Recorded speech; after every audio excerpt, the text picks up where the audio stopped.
la misma, de que cualquier cosa me consulta, me paran, o lo vemos al final, como quieran.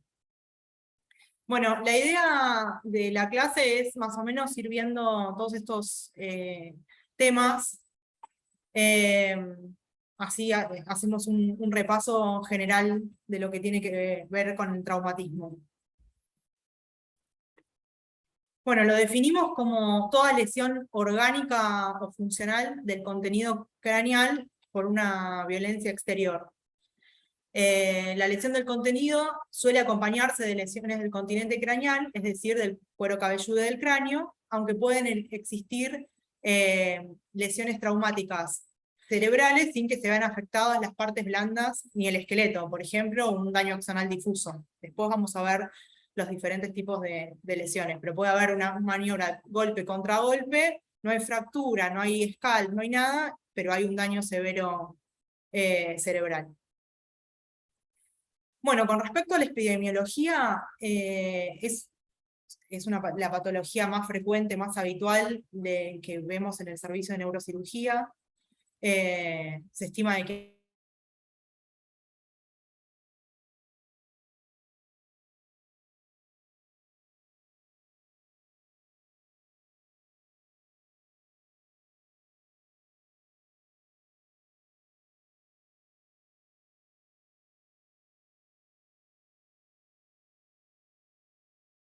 por ahí en un servicio de neurocirugía de guardia de adulto, ya esta epidemiología cambia. Generalmente son traumas moderados o graves porque tiene que ver con digamos, la diferente modalidad. Generalmente es moto sin casco o accidentes en vía pública, que en los niños es más por caída de cama y demás. Bueno, y esto es importante, que lo vamos a ir viendo a lo largo de toda la clase, que el TEC en pediatría implica aspectos no solamente médicos, sino también legales. Esto es muy importante por el tema de la sospecha de maltrato, ¿no? Que tenemos que estar muy atentos a lo que cuenta el familiar que lo trae a la guardia al chico, a ver si el relato coincide con la caída, coincide con el tipo de lesión, y es muy importante siempre que tengamos la posibilidad de hacer intervenir a trabajo social para que por ahí evalúe otros parámetros, más allá de lo médico. En general, el TEC en los niños tiene mejor pronóstico en cuanto a su evolución.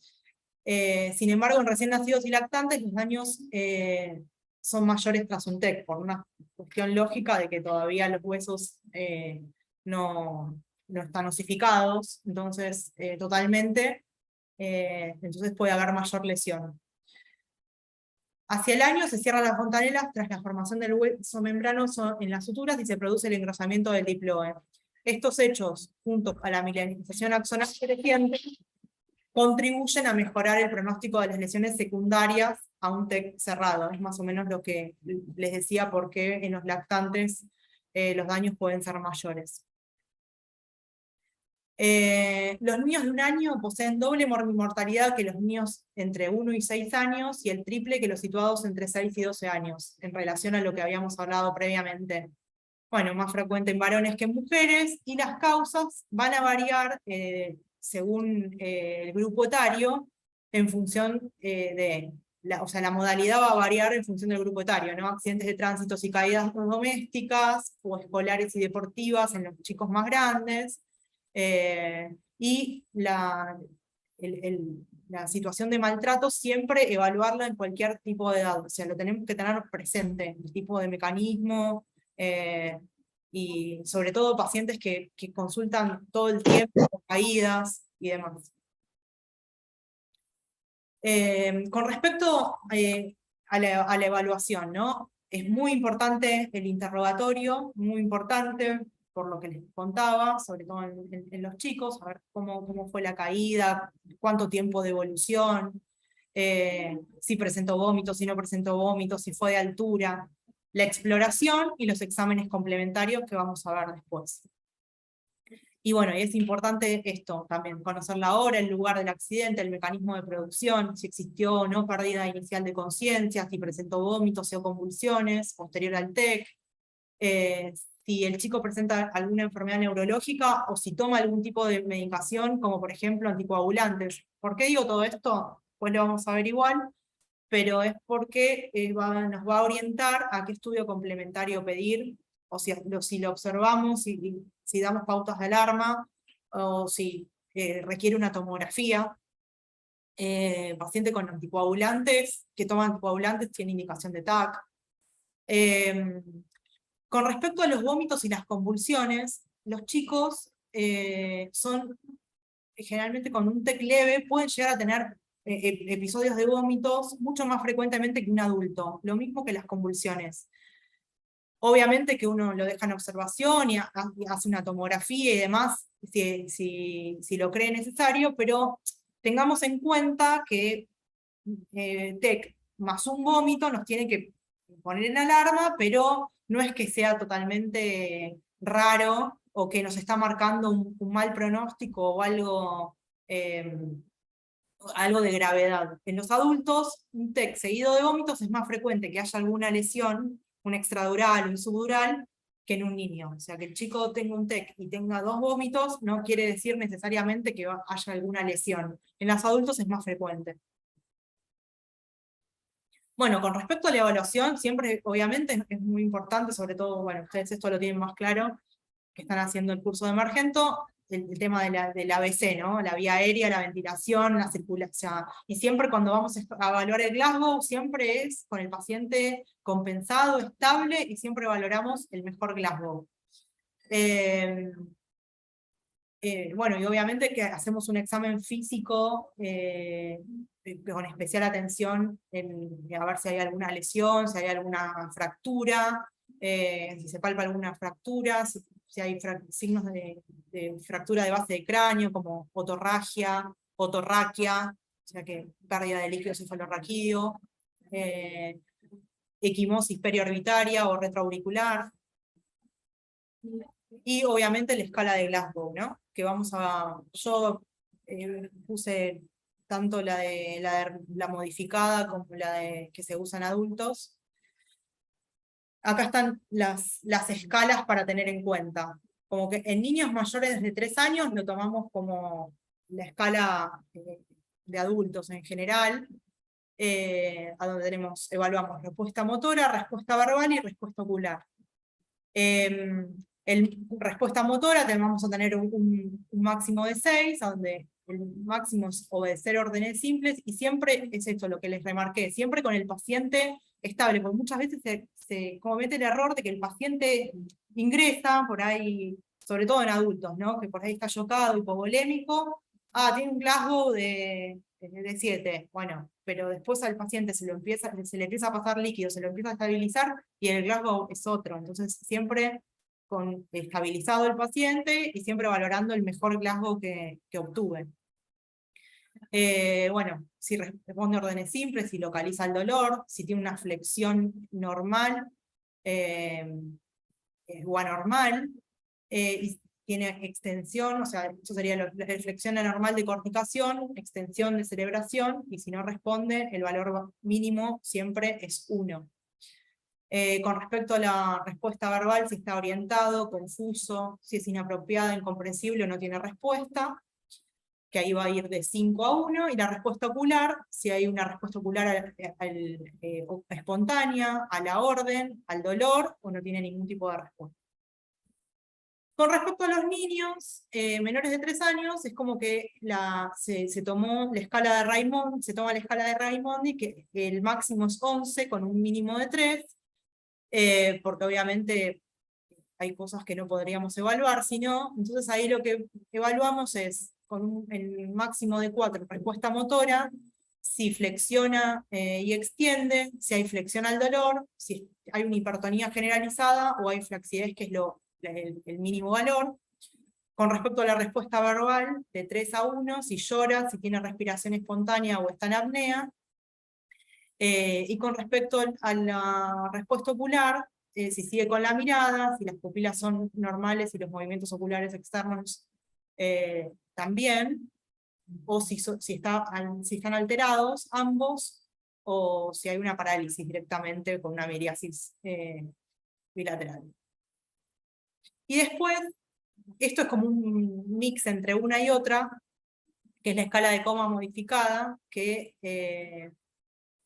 digamos, con un valor de máximo de 15, y toma, que por ahí es la más aplicable, y en la práctica diaria, como a donde tenemos lo mismo, la puntuación de 6 a 1 para motor, si tienen movimientos normales, si tiene retirada al tacto o al dolor, o una postura flexora o de extensión. Y con respecto a lo verbal, si hay arrullos, balbuceos, si está irritable y llora, si llora el dolor, si tiene solamente gestos de dolor o no tiene ninguna respuesta. Y si con respecto al ocular, si hay una respuesta ocular espontánea a la voz, al dolor o ninguna. Esto sería como más aplicable a la práctica diaria, y es como un mix entre la de Raimondi y la del adulto. ¿Hasta acá vamos bien? ¿Alguna pregunta, alguna duda? No sé si acá en el chat.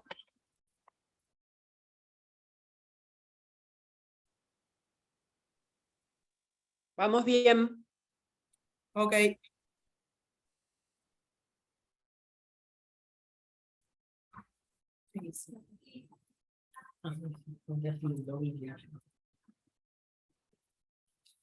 Bueno, con respecto a la clasificación, que obviamente tenemos esa escala para nos da un puntaje. Con respecto a ese puntaje, sabemos qué tenemos que hacer con respecto al paciente. Si tenemos un TEC menor o mínimo, o sea que tenemos un Glasgow de 15 en 15, el paciente tuvo un TEC leve con un Glasgow de 15 en 15 y él nunca varió. Bueno, después yo vamos a volver a repetir en cómo es el manejo, ¿no? Pero generalmente ese paciente, si uno interroga y no hay ningún tipo de... es eso, nunca varió el Glasgow y fue un TEC leve o mínimo, un TEC mínimo, puede irse con pautas de alarma a la casa. O sea, no es necesario hacer ningún tipo de examen complementario. Ahora, ya si el TEC es leve, a donde hay 13, 14 puntos, o sea que en un momento tuvo pérdida de conciencia, algún que otro vómito, y el paciente está somnoliento, bueno, ya ahí tenemos indicado la observación. Y TEC moderado y grave, indicación ya el TEC moderado de observación en UTI, y el grave, no solamente indicación de estar en UTI, sino que monitoreo de PIC. Con respecto a la fisiopatología, porque si uno agarra cualquier libro de neurocirugía, las lesiones las van a dividir en primarias y secundarias, para que sepan a qué llamamos primario y secundario en el TEC. Las lesiones primarias son las producidas en el instante propio del traumatismo de cráneo. En cambio, las secundarias son las que van a estar producidas a los minutos, horas o incluso días post-traumatismos, ¿sí? Entonces, con respecto a las lesiones primarias, vamos a tener la lesión de cuero cabelludo, la fractura de cráneo que se realiza en el momento mismo del impacto, las contusiones corticales, alusiones de pares craneales, porque ya son traumatismos de cráneos graves, o rupturas de arterias intracraneanas, o una lesión vascular difusa, una lesión axonal difusa por golpe y contragolpe, que eso ocurre en el mismo instante del trauma.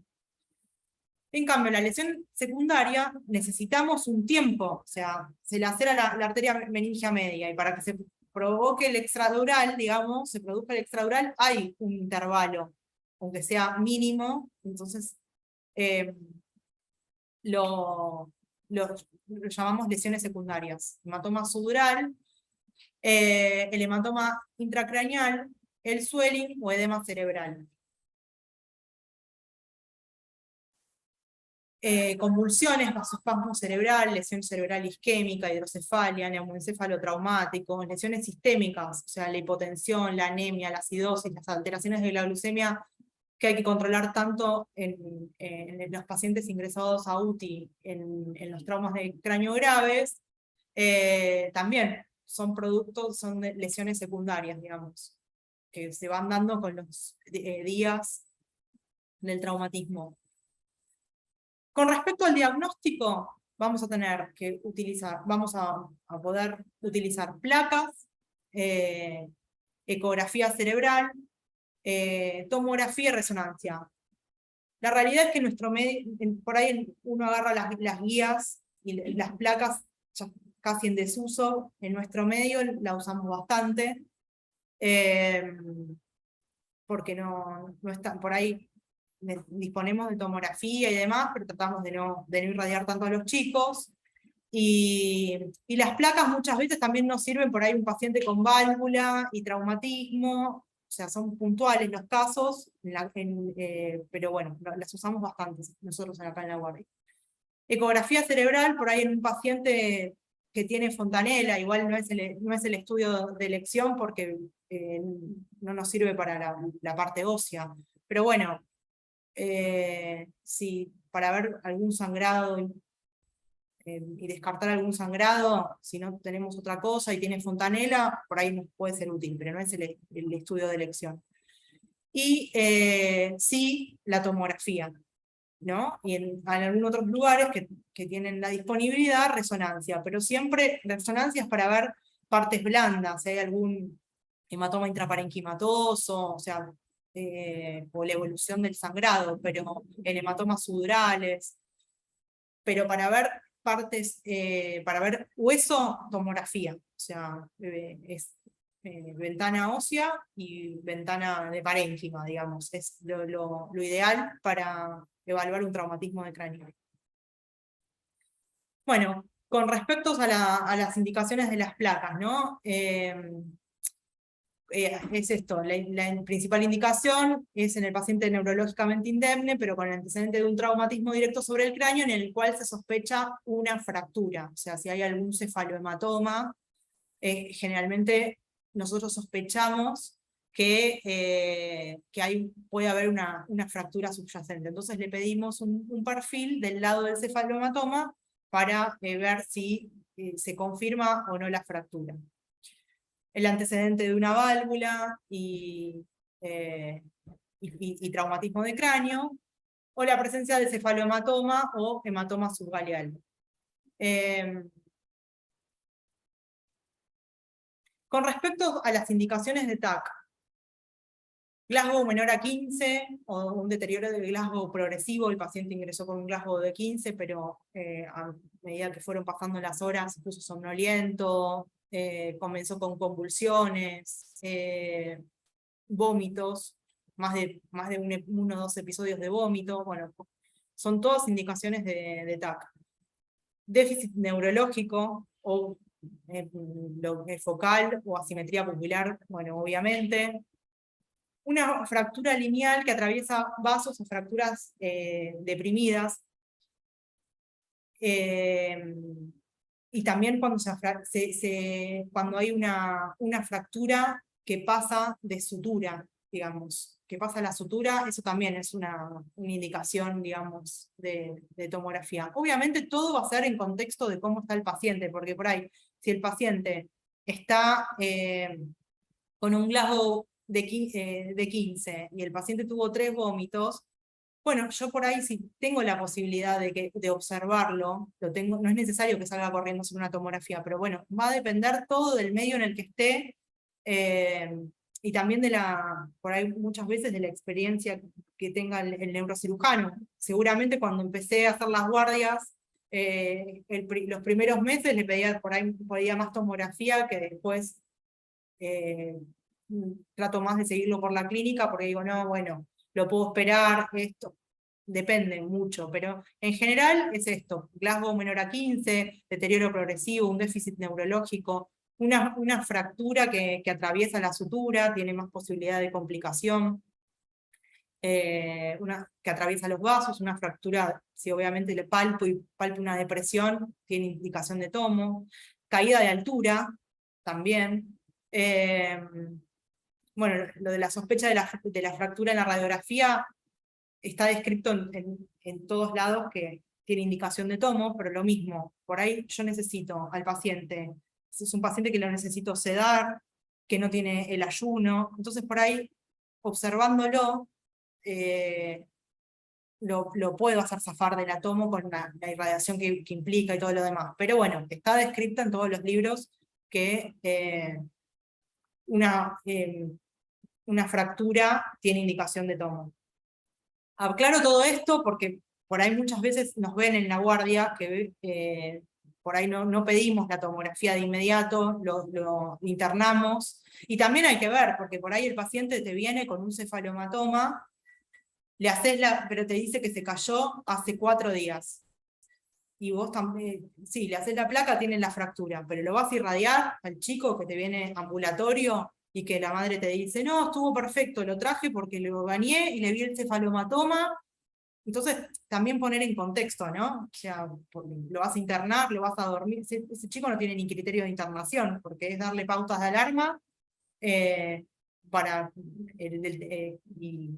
digamos, por el cefalomatoma y no mucho más. Bueno, también otra de las cosas que nos puede servir, si el paciente tiene fontanela, tuvo un traumatismo, le palpamos la fontanela llena, bueno, eso habla de que por ahí hay un hematoma. Traumatizados con cefaleas o vómitos persistentes, antecedentes de coagulopatía, esto sí, siempre, o sea, si está el paciente anticoagulado, lamentablemente se tiene que comer la tomo. Y niños con sospecha de maltrato. ¿Por qué? Porque la lesión que es siempre subyacente al maltrato, frecuente en una tomografía de cráneo, lo que vamos a ver son hematomas sudurales. En un niño, un hematoma sudural, sobre todo subagudo, crónico, siempre nos tiene que prender la alarma del maltrato. No quiere decir que todo sudural sea maltrato, pero lo tenemos que sospechar. Acá. Y para resumir, puse lo de que es más o menos todas las indicaciones que enumeré ahí, pero es como que esta guía lo resume en niños de hasta 2 años, con alteración del estatus neurológico, o un Glasgow menor a 15, o una fractura palpable, tiene indicación de tomo. Si no tiene nada de esto, pero tiene pérdida de conciencia, mayor a 5 segundos, no tiene hematoma frontal, o no actúa normalmente, o tiene un mecanismo de acción, o sea, un mecanismo de trauma severo, o sea, accidentes de automovilísticos, caídas de altura, también tiene indicación de tomo. Y lo mismo, más o menos los mismos parámetros, toma en mayores de 2 años, ¿no? O más. Alteración del sensorio, Glasgow menor a 15, si hay algún signo de fractura de base de cráneo, o sea, veo la equimosis periorbitaria o a nivel mastoideo, o otorragia, o pérdida de líquido cefalorraquídeo por el oído, o por la nariz, todos signos de fractura de base de cráneo, indicación de tomo. Si no tiene nada de esto, pero también historia de pérdida de conciencia, vómitos, dolores de cabeza severo, o el mecanismo de trauma es severo, también indicación de tomo. Es más o menos todo lo que venimos charlando, nada más que puesto en un gráfico. Con respecto a las lesiones, ahora, vamos a ir viendo a qué llamamos cada tipo de lesión, para que tengamos una idea. Bueno, con respecto al hematoma subgaleal, es la acumulación de sangre en el tejido areolar laxo entre la galia y el periósteo. No están fijos y pueden ser difusos, y si son muy extensos, obviamente, ¿por qué siempre muchas veces pedimos un hematocrito control, sobre todo en los chiquitos menores de 1 año? Porque esas grandes colecciones de sangre les pueden hacer bajar el hematocrito.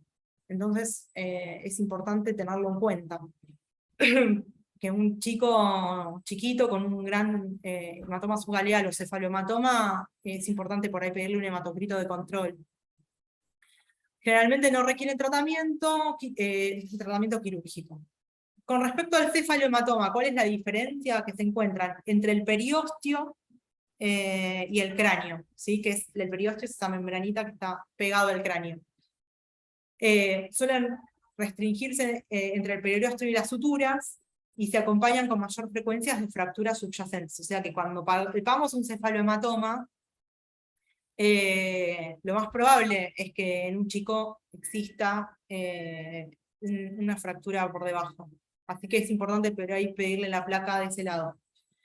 En general no requieren tratamiento quirúrgico y raramente se calcifican. Igual siempre hacemos el seguimiento por eso, por si se calcifica o se infecta. Muchas veces los chicos tienen lesiones en la piel o por pediculosis o porque los picó un mosquito o lo que fuere, se empiezan a rascar y hay que evaluarlos y controlarlos, sobre todo porque, para que eso se reabsorba y no se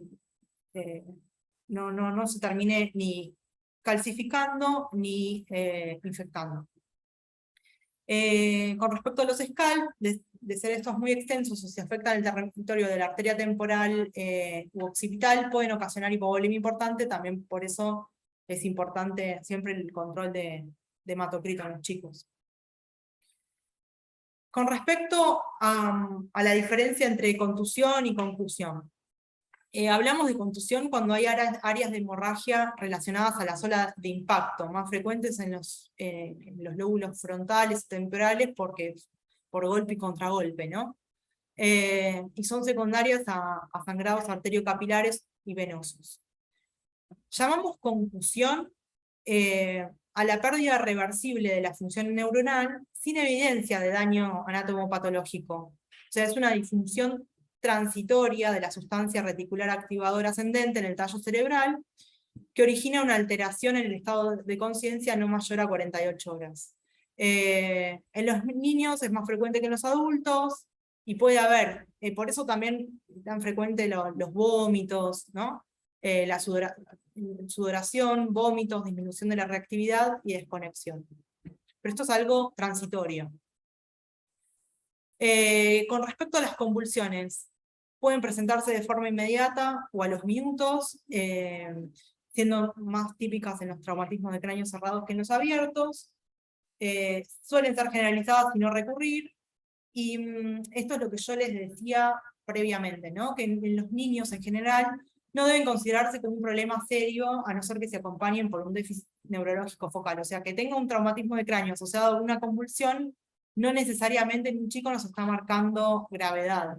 Sí hay que tenerlo en cuenta, sí que por ahí hay que tomografiarlo, pero no necesariamente. En un adulto, y generalmente cuando hacen convulsiones o presentan vómitos, hay alguna lesión subyacente. Bueno, en la mayoría de los casos no requieren tratamiento.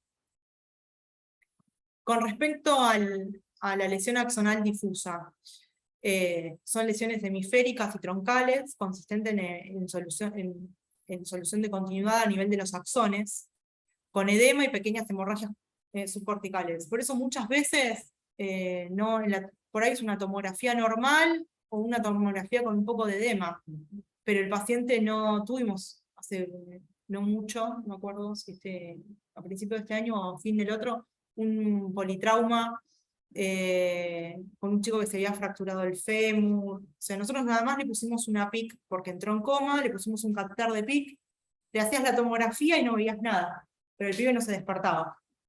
Y cuando le terminás haciendo la resonancia, sí, por ahí ves la gliosis, o sea, y la degeneración valeriana, ves como zonas hiperintensas, ¿no? Por ahí a nivel del tronco, o en la sustancia, o a nivel córtico-subcortical. El paciente se encuentra en coma por un periodo más o menos prolongado, pueden existir alteraciones de la mirada conjugada o reactividad pupilar. Y otro de los hallazgos Estos generalmente son en traumas graves, ¿no? Obvio, más que en leve. Vemos swelling o edema cerebral, que tenemos un aumento del flujo cerebral con el edema citotóxico intra y extracelular en la sustancia blanca por la alteración de la barrera hematoencefálica. Bueno, ahora vamos a ver los diferentes tipos de fractura. ¿Hasta acá alguna pregunta, alguna duda?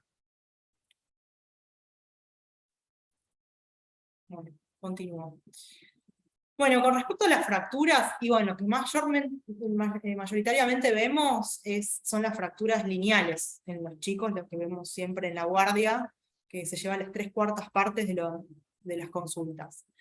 También podemos tener fracturas diastasadas, que es una fractura lineal, pero que se encuentran separados, los bordes se encuentran separados por más de 5 milímetros. Bueno, ahí sí por ahí corremos el riesgo de que cuando hay este tipo de fracturas, es como si fuera, la sutura está diastasada, se ve como mucho más amplia. Podemos correr el riesgo de que abajo haya una lesión subyacente como un hematoma extradural.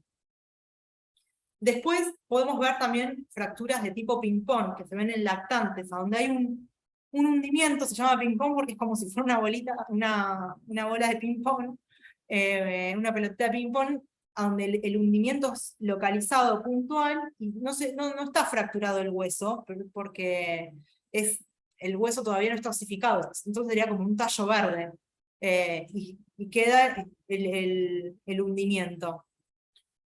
La fractura expandida, que esto es cuando existe el desgarro dural, junto con la fractura, se da un desgarro de la dura madre. Entonces cuando lo que pasa es que el espacio subaracnoideo y la dura madre que está lacerada hace que con el latido cerebral esa fractura no selle, digamos, ¿no? Impide la calcificación, porque cada latido cerebral impacta sobre esos bordes de fractura y hace que quede una fractura expandida. Entonces, uno palpa, por eso es importante el seguimiento de las fracturas, aunque sean lineales, después por consultorio, para evitar esto, porque esto es quirúrgico, digamos. Evitar no lo vamos a evitar, pero sí lo seguimos y le damos un tratamiento adecuado, que es por eso, porque la dura madre se laceró, y entonces el tejido, el espacio subaracnoideo y con cada latido cerebral, el líquido cefalorraquídeo impacta y se va haciendo como una bolsita, no deja que la fractura se calcifique. Bueno, después la fractura de hundimiento y las fracturas de base de cráneo, ¿no?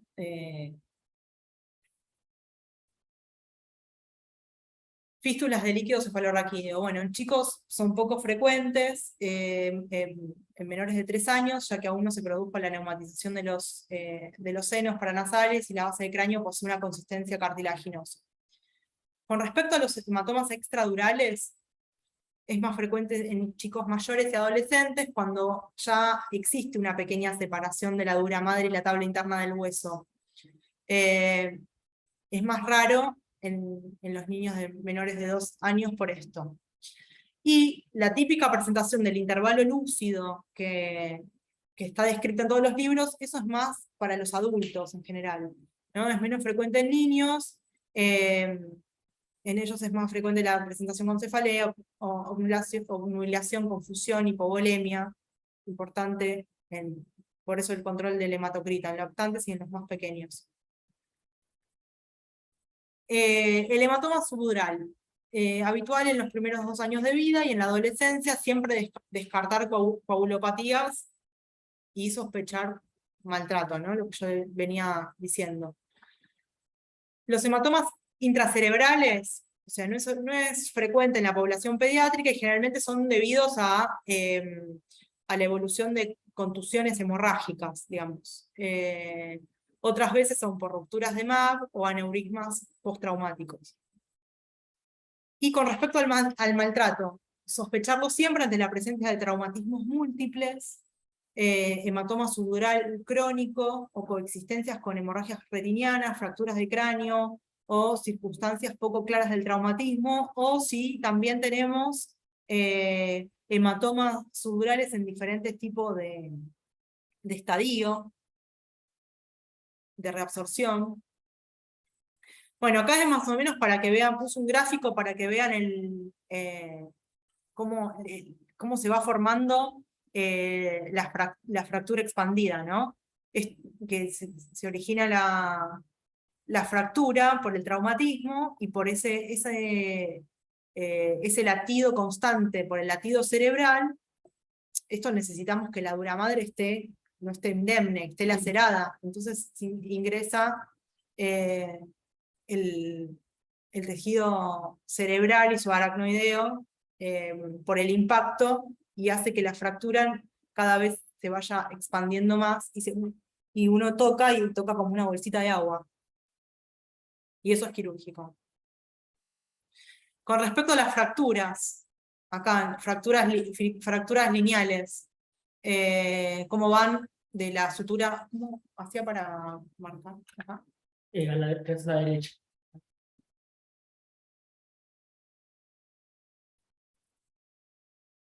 Ahí. ¿Cómo va de la sutura coronar a la lambdoidea, ¿no? ¿Cómo va de todo el parietal? Bueno, acá un ejemplo de hematoma diferentes ejemplos de hematoma extradural. Acá bien parietal izquierdo, como una lente biconvexa. Acá a nivel derecho, bien parietal. Y acá un ejemplo con la foto intraquirúrgica. Esto es una fractura de hundimiento con un hematoma extradural acompañante subyacente. Acá se ve bien el hundimiento.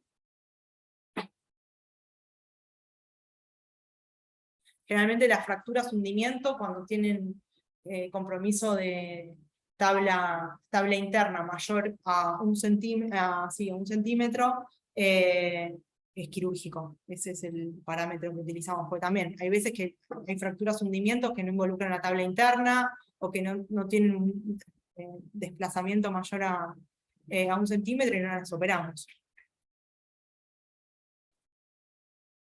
Este es un hematoma subdural, ya es como una media luna, la clásica definición del hematoma subdural agudo, porque vemos que es bien hiperdenso, y vemos cómo colapsa el hemisferio homolateral y tiene desplazamiento de línea media, ¿no? Esto son contusiones hemorrágicas. Lo puse, son dos contusiones bifrontales hemorrágicas en diferentes periodos de reabsorción, a donde acá posiblemente cuando ocurrió el traumatismo, esto se veía como un puntilladito hiperdenso que con el paso de los días se fue organizando e hizo este hematoma intraparenquimatoso, pero en realidad es una contusión organizada, ya en proceso de reabsorción. Bueno, con respecto al manejo y al tratamiento, que algo fuimos diciendo a lo largo de la clase. Dijimos que TEC mínimo es un Glasgow de 15, que nunca varió. Son chicos asintomáticos, con Glasgow de 15, sin focalidad neurológica, sin pérdida de conciencia, ni signos de fractura, que pueden ser dados de alta directamente sin realizar ningún tipo de estudio complementario. O sea, la idea es, por eso es también importante el interrogatorio, bien de dónde se cayó, cómo se cayó, porque no es lo mismo que se haya caído de una escalera, que el pibe esté bien, a que, nada, venía corriendo, se golpeó con la mesa. Entonces, es importante también tener en cuenta el interrogatorio, ¿no? Y cómo fue el mecanismo del trauma. Bueno, la idea es dar pautas de alarma, tranquilizar a la familia y también tener en cuenta, bueno, dónde vive el chico, si los padres tienen padres que tienen pautas de alarma o no, también eso nos va a ayudar a definir. La observación en guardia queda reservada para cuando no tengamos seguridad absoluta de que los padres comprenden lo explicado, o bien cuando existen dificultades para buscar ayuda médica o traslado al hospital en caso de que haya agravamiento, debiendo mantenerlo durante un periodo de 24 horas. Algo que no dije que es importante, las primeras, nosotros siempre el monitoreo, o sea, por eso es importante la hora en que ocurrió el traumatismo. Se supone que si ya pasaron más de 6 horas, lo mismo para cuando nosotros repetimos la tomografía o no de un traumatismo de cráneo que por ahí ingresa a UTI.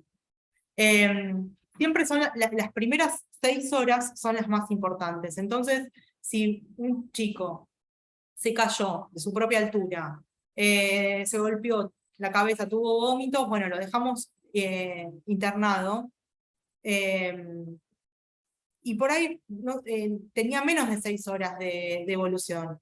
Entonces, probamos tolerancia oral, vemos cómo evoluciona el chico, cómo está, si está activo o no está activo, y en función de eso, podemos después, si el paciente evoluciona perfectamente, darle el alta, si tiene una familia continente, no hubo fractura, solo tuvo un vómito, el mecanismo fue dentro de todo un mecanismo no grave, podemos darle el alta con pautas de alarma. O sea, pero bueno, siempre es importante la ventana de 6 horas, lo mismo para cuando un paciente que ingresa a UTI con un TEC moderado o grave, que por ahí se hizo la tomografía a la hora del trauma o inmediatamente del trauma, generalmente nosotros tratamos de repetir después de las 6 horas o a las 24 horas la tomografía porque eso es muy reciente, si fue